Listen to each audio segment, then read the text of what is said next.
Bonjour à toutes et à tous, c'est l'épisode 3 de la saison 2 de VRAC, le podcast écologique et zéro déchet. Je suis Audrey Vuettaz et pour attaquer la rentrée de bon pied, je vous propose l'interview d'Inès, réalisée pour la petite anecdote il y a quelques semaines, en pleine canicule, autour d'une carafe d'eau et d'un concombre infusé. Inès a un compte Instagram, The Cactus Adventure, et c'est par ce biais qu'on s'est connus. Elle est hyper sportive et motivante et elle s'engage dans une démarche zéro déchet. C'est donc tout naturellement que nous avons parlé sport, mais pas que, car Inès essaye de mobiliser ses proches, de les sensibiliser, et tous ceux qui se sont déjà lancés dans le zéro déchet le savent, ce n'est pas évident. Je vous laisse découvrir l'épisode et on se retrouve à la fin pour 5 conseils sur le thème « Comment faire du sport en essayant d'être dans une démarche zéro déchet ». Bonne écoute!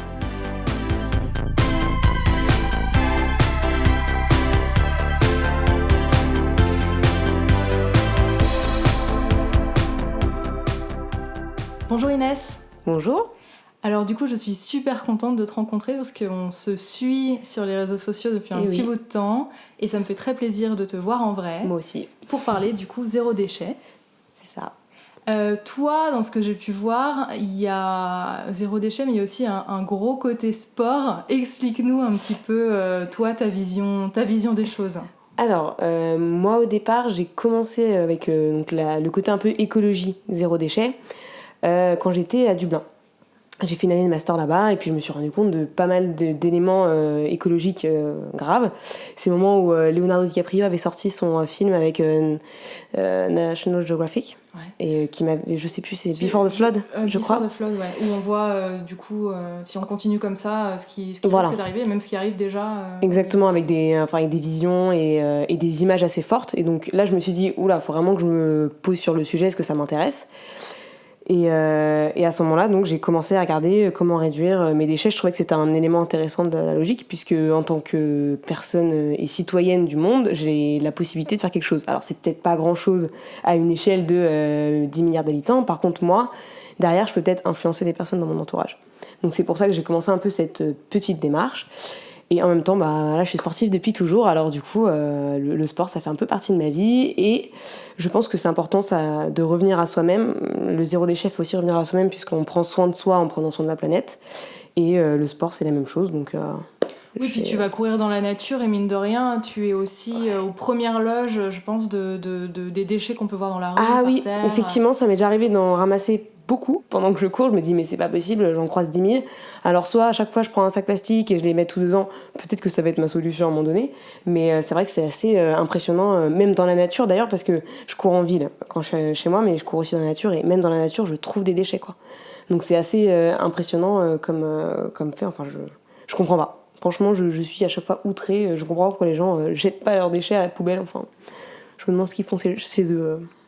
Ça me fait penser à une interview que j'avais faite où c'était le maire d'une ville, d'une commune semi-rurale, et en fait il disait c'est pire qu'en ville parce que les gens viennent déposer un peu en cachette quand on les regarde pas. Il y a aussi des gros déchets, des gros amas. Donc, Ah oui, et puis le pire c'est que moi je vis à côté d'une déchetterie. Et les personnes, par exemple, viennent avec des camions et à côté de la déchetterie, il y a une piste cyclable. Et avec des champs, etc. Donc les gens viennent avec leur camion, ils déposent des déchets, pas dans la déchetterie, mais à côté, donc à 500 mètres, au lieu de payer la déchetterie. Donc derrière, on se retrouve avec des tonnes de déchets. Donc ça peut être des anciennes télés, des matelas, des canapés, mais tout vraiment mais mis en tas. Et puis un jour, je les ai même vus les déposer, quoi. J'ai regardé, j'ai fait mais vous faites quoi là ?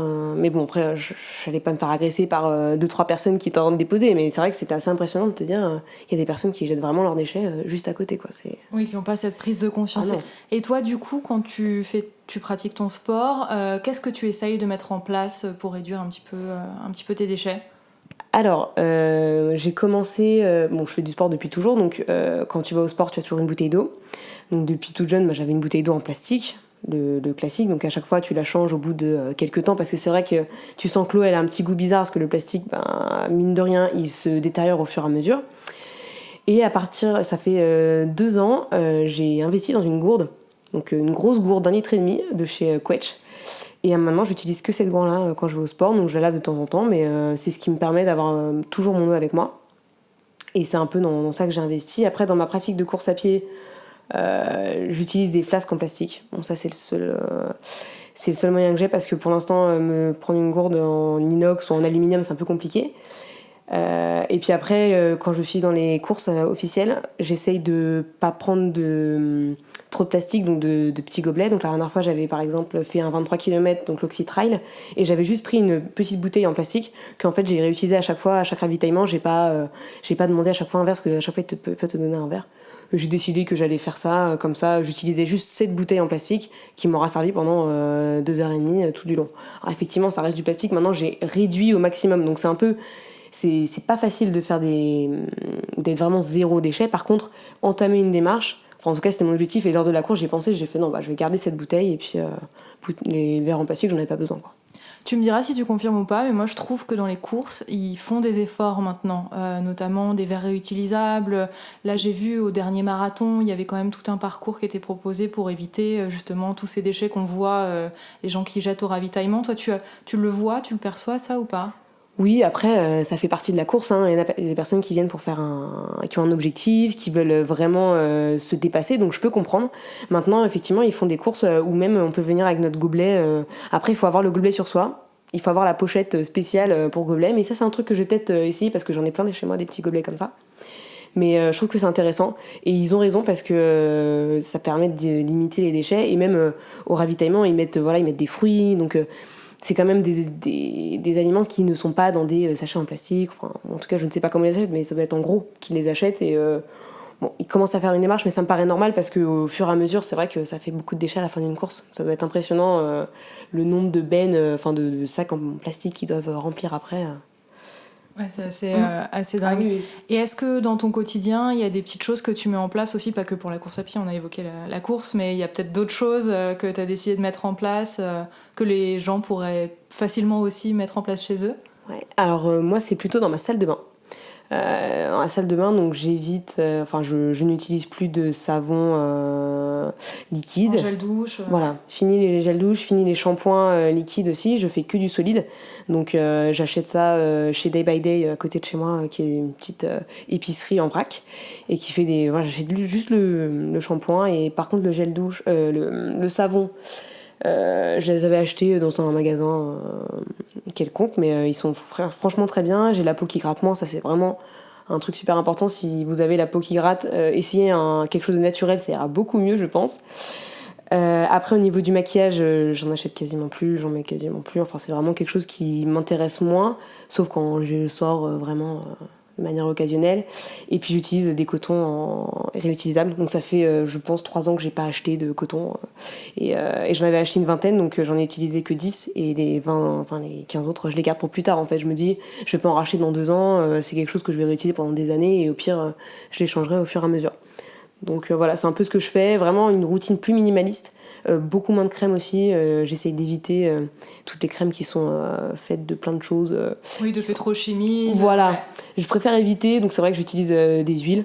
Ou j'ai aussi du beurre de karité par exemple. Vraiment des produits bruts que je mets pas forcément tous les jours en plus, puisque ma peau en fait on n'a plus besoin parce que je m'hydrate. Donc derrière, il y a moins besoin de se mettre de la crème. Et est-ce que c'est compliqué du coup de s'alléger dans la salle de bain ? Non, je pense pas. Après, c'est juste une démarche à essayer. Je pense qu'il faut tester un produit, se dire je vais faire l'effort, je vais aller dans ce magasin, je vais acheter cet élément, voir si ça me va. Et c'est juste sauter le cap. Après, derrière, ça peut être au fur et à mesure, hein, mais pour moi, ça me paraît pas dérangeant au quotidien, et en même temps ça permet aussi de s'alléger dans sa routine, parce que le matin on va pas forcément prendre 3 heures pour se préparer dans la salle de bain, et puis c'est bien aussi d'être soi-même et de ressembler à qui on est vraiment au fond. Donc même si le maquillage c'est super, moi je sais qu'il y a j'ai des copines qui adorent ça, et je trouve ça très joli. Maintenant après derrière c'est peut-être pas forcément quelque chose qui doit être fait tout le temps, et avec des produits qui ne respectent pas la peau, donc peut-être investir dans d'autres produits plus respectueux de notre peau. Donc la salle de bain, c'est une réussite. Est-ce que tu as des choses qui sont plus difficiles à mettre en œuvre, des endroits de la maison Alors ce serait la cuisine déjà. C'est un gros facteur, notamment quand on est plusieurs dans une maison, parce qu'il faut quand même faire beaucoup de courses. Enfin, il y a quand même des bouches à nourrir, donc c'est un peu compliqué. Et surtout, il faut mobiliser d'autres personnes qui ne sont peut-être pas forcément à même de prendre la démarche.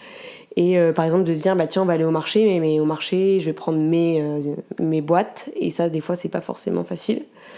Après, c'est vrai que je fais du compost, ça c'est quelque chose qu'on fait tout le temps, mais tout ce qui est emballage, c'est encore un souci à la maison, mais je sais que je mobilise mes parents pour cette question et ils sont de plus en plus à même à m'écouter. Ça commence à faire son oui, chemin. Ils comprennent en fait, ils comprennent vraiment. Maintenant, c'est la mise en œuvre qui est beaucoup plus compliquée, enfin ce qui est pareil pour tout le monde, je pense, et on comprend le problème. Maintenant, est-ce que on va agir sur cette question? Et pour le marché, par exemple, est-ce que quand tu proposes tes boîtes aux commerçants, ça se passe comment? Ils sont ça, j'ai jamais fait encore. Non, pas encore. Ça, j'ai jamais fait, mais c'est quelque chose qu'il faudrait que j'essaye prochainement. Je pense pas que ça les dérange beaucoup. Peut-être plus pour les fruits et légumes, par exemple, ça pourrait peut-être les déranger. Maintenant, après, pour tout ce qui est fromage ou quoi que ce soit, je suis pas sûre que ça les dérange.